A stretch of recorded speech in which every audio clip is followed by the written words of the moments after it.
इस वीडियो में आज मैं आपको दो सवाल सिखाने वाला हूँ, रुपया और पैसा वाला।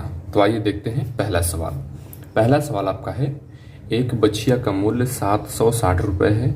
यदि राम के पास कुल 419 रुपया 65 पैसे हैं तो बछिया खरीदने के लिए उसे कितने रुपए देना होगा या कितने रुपए और चाहिए। तो सबसे पहले मैं एक छोटा सा दूसरा एग्जाम्पल समझाता हूँ, उसके बाद इस सवाल को हम लोग समझेंगे। जैसे मान लीजिए कि एक बछिया या फिर एक बिस्किट का दाम कितना है। एक हमने बिस्किट खरीदा, एक बिस्किट का दाम कितना है, 10 रुपये है। और आपके पास सिर्फ 7 रुपये हैं। आपके पास कितने हैं, 7 रुपये। अब आपको कितने रुपए और चाहिए। बिस्किट का दाम 10 रुपये है लेकिन आपके पास केवल 7 रुपये है, तो आपको कितने रुपए चाहिए, कितने रुपए चाहिए बताइए। 3 रुपये चाहिए। ये 3 कहाँ से आया, 3 आया कहाँ से। तो हमने क्या किया, 10 में से हमने 7 को क्या किया, माइनस कर दिया। मतलब 10 रुपये में से मैंने 7 को घटा दिया, हमारा आ गया 3। अब सवाल को पढ़िए, देखिए एक बछिया का मूल्य 760 रुपये है। तो बछिया का मूल्य कितना है, मैं यहाँ पर लिख देता हूँ, अच्छी तरीके से आप समझ पाएंगे। बछिया का मूल्य कितना है, 760 रुपये। लेकिन राम के पास या मान लीजिए कि आपके पास ना, राम के पास या आपके पास कुल कितने रुपए हैं, मैं यहाँ पर लिखता हूँ आपके पास, अच्छी तरीके से आप समझेंगे। तो आपके पास कुल कितने रुपए हैं, 419 रुपए हैं और 65 पैसे हैं। 419 रुपये 65 पैसे हैं। अब बछिया को खरीदना है हमें, तो कितने रुपए और चाहिए। अगर हमारे पास कुछ और पैसे होते तो कितने पैसे हमारे पास और होते कि हम इस बछिया को खरीद लेते। तो क्या करेंगे, जो काम हमने यहाँ पर किया वही यहाँ पर कर देते हैं। तो हम क्या करेंगे कि 760 में से 760 में से माइनस कर देंगे 419 रुपीज़ और 65 पैसा को।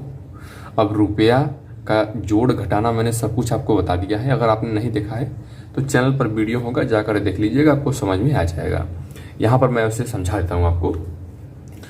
760 रुपये का दाम था इसका, तो पहले हम 760 लिखेंगे। एक बात याद रखिएगा कि रुपए में से रुपए को घटाएंगे, पैसे में से पैसे को घटाएंगे। मतलब 760 कितना है, रुपए लिखा है। यहाँ पर देखिए कितना को माइनस करना है, 419 रुपये को। तो 419 को इसके जस्ट नीचे लिखेंगे और यहाँ पर आपका रहेगा रुपए, क्योंकि रुपए में से रुपए को माइनस करना है। पैसा कितना हमारा है, 65 पैसा। समस्या यही पर आती है कि सर रुपए के तो माइनस कर लेंगे लेकिन पैसा को कैसे माइनस करेंगे। आइए बताते हैं आपको। देखिए पहले आप इस तरीके से एक लाइन ड्रा कर लीजिए, अच्छा लगेगा थोड़ा देखने में। माइनस करना हमको इधर, तो देखिए हमको ऊपर वाली जो भी संख्या लिखी रहेगी उसी में से नीचे वाली संख्या को माइनस करना है। लेकिन पैसे के ऊपर कुछ नहीं लिखा है, लेकिन यहाँ पर आपको कंफर्म होना चाहिए कि रुपए में से रुपए को घटाएंगे, पैसे में से पैसे को घटाएंगे। यहाँ पर कोई पैसा तो लिखा नहीं है, तो हम क्या करते हैं कि 760 रुपये में से 1 रुपया निकाल लेते हैं। 760 रुपया था, उसमें से हमने 1 रुपया निकाल कर मैंने इधर भेज दिया। अब क्या होगा, अब होगा क्या कि 1 रुपये के बराबर आपका होता है 100 पैसा। तो जब इसमें से हमने 1 रुपये इधर भेज दिया, मतलब कि मैंने कितना भेजा, 100 पैसा भेजा। यहाँ पर आपका कितना बचा, 759 रुपीज़, मतलब 759 रुपया यहाँ पर बचा। यहाँ पर आपका आ गया 100 पैसा। अब 100 पैसा में से आप 65 पैसा को घटा दीजिए तो आपका हो जाएगा 35 पैसा। ठीक, मतलब पैसे में से पैसे को घटा दिया हमने। अब रुपए पर आते हैं, यहाँ पर बचा है 759। मैं इसको लिख देता हूँ वरना आप कंफ्यूज हो जाएंगे। 759, क्योंकि हमने इसमें से 1 रुपये इधर दे दिया है, कैरी ले लिया है, निकाल दिया है। अब देखिए 760 में से नहीं बल्कि 759 रुपये में से घटाना है। तो 9 ऊपर भी है, 9 में माइनस कर देंगे तो आपका 0 हो जाएगा। यहाँ पर 5 में से 1 को माइनस करेंगे आपका 4 आ जाएगा। 7 में से 4 को माइनस करेंगे आपका 3 आ जाएगा। इसे आप चाहे तो न लिखें, कोई दिक्कत नहीं है, बस अपने दिमाग में रखिएगा कि यहाँ पर 759 रुपया 759 रुपीज़ बचा है। ठीक है, आइए अब एक सवाल और देखते हैं। मैंने रुपये पैसे वाला ही सवाल लिया है और आपको बहुत अच्छी तरीके से मैं समझाऊंगा इसको।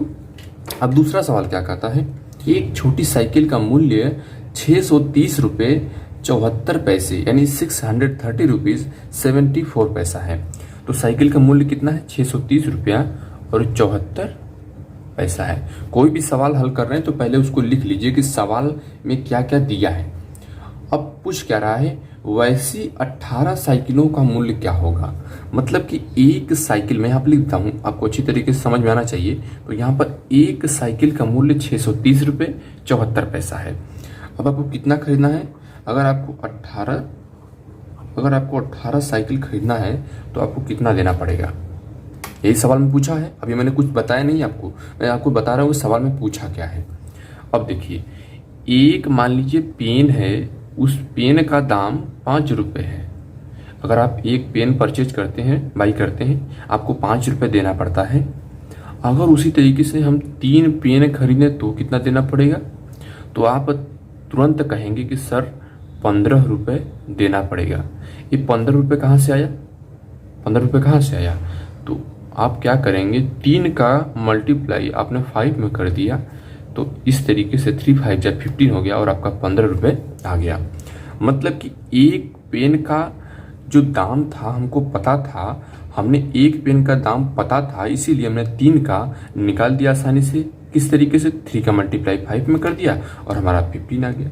यहाँ पर देखिए, एक साइकिल का दाम हमको पता है, एक का दाम पता है, 18 का पूछ रहा है, तो वही काम हो गया।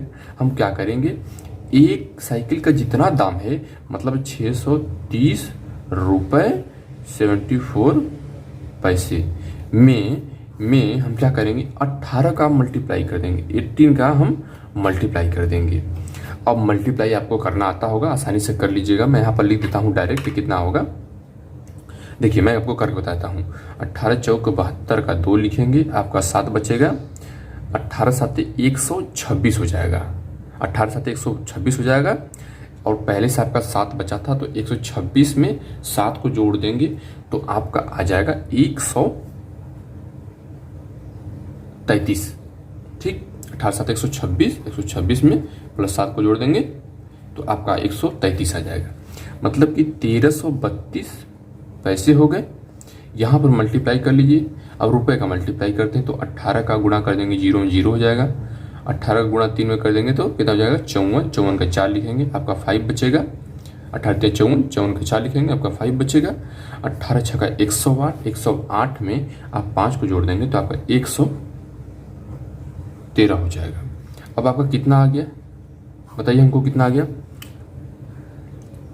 11,340 रुपये 1332 पैसा। लेकिन सवाल में आपको ऐसा नहीं देगा। सवाल में आपको इसका आंसर कितना देगा? अब सुनिए अच्छा ध्यान से। 1 रुपये के बराबर होता है 100 पैसा। 1 रुपये के बराबर कितना होता है? 100 पैसा होता है। हम इसको उल्टा भी कह सकते हैं कि 100 पैसा के बराबर 1 रुपया होता है। अगर हम बोले कि 5 रुपये बराबर होता है 500 पैसा, तो 500 पैसा के बराबर 5 रुपये भी हो जाएगा। इसी तरीके से यहाँ पर क्या लिखा है, 1332 पैसा। अच्छा, 500 पैसा के बराबर 5 रुपया कैसे आया बताइए हमको। तो 1 रुपये के बराबर 100 पैसा है। अब अगर हम उल्टा पूछ दें कि 1 पैसा के बराबर कितने रुपए होंगे, तब क्या करेंगे, जो 100 लिखा है उसको नीचे लेकर चले आएंगे। इस तरीके से आपका यहाँ पर हो जाएगा 1/100 पैसा, सॉरी 1 पैसा बराबर 1/100 रुपए। मैंने यहाँ पर रुपए लिखा था, ठीक। तो 1 पैसा का दाम कितना आ गया, 1/100 रुपए। यहाँ पर आपका कितना लिखा है, कितना पैसा, 1332। इसको हम अच्छा लिख देते हैं, डायरेक्ट थोड़ा तोड़ कर लिखते हैं, आपको समझाते हैं अच्छी तरीके से। 1300 लिख सकते हैं प्लस 32 लिख सकते हैं। 1300 पैसा, अगर 500 पैसा बराबर 5 रुपए, तो 1300 पैसा बराबर कितने रुपए हो जाएंगे, 13 रुपए हो जाएंगे। कितना आसान है। तो 13 रुपए को आप रुपए में जोड़ दीजिए और जो पैसा है उसको लिख दीजिए। तो आप इसमें जोड़ देंगे, देखिए रुपए यहाँ पर भी हो गया, रुपए यहाँ पर भी हो गया। ये वाला जो पैसा था, मैंने पैसे को रुपए में बदल दिया, तो रुपए को रुपए के साथ होना चाहिए। तो 3 इसमें जोड़ दीजिए आप, तो जब जोड़ेंगे तो हो जाएगा, फिर 4 में 1 जोड़ेंगे 5 हो जाएगा, फिर 3 1 1, इतने रुपए और 32 पैसा आपका आंसर आ जाएगा। ठीक है दोस्तों, तो इस वीडियो में मैंने आपको एकदम आसान तरीके से, बहुत ही बेसिक से मैंने बताया कि किस तरीके से रुपए पैसे वाला सवाल किया जाता है। इस वीडियो में इतना ही, हम लोग मिलेंगे नेक्स्ट वीडियो में। धन्यवाद।